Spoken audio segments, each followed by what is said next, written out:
হেরে গেলাম, বাড়িতে বসে মারলো, আমাদের এগেনস্টে কেস হলো, আমরা অভিযোগ করলাম, সেটা কিছু হলো না। কিন্তু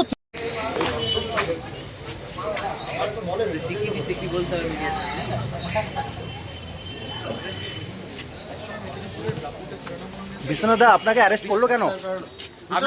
আপনি এক সময় মেদিনীপুরের শেষ কোচ ছিলেন, আজকে আপনাকে গ্রেপ্তার করা হয়েছে, কেমন লাগছে? সময় খারাপ আছে। সময় খারাপ, কেন গ্রেপ্তার করলো আপনাকে? এখন ধরুন তৃণমূলের আমলে তো বিশ্বনাথ বাবু আপনারও একাধিক কাণ্ড ঘটিয়েছেন, কিন্তু কোনো তো ব্যবস্থা নেওয়া হয়নি। এই কোনো অন্যায়ের সঙ্গে কোনোদিন থাকি এখানে আমার মাথায় দেবে। লাগবে না, লাগবে না।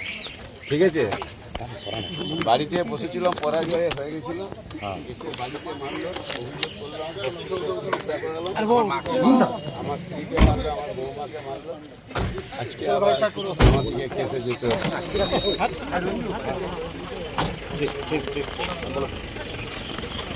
দাদা অ্যারেস্ট কেন করা হলো?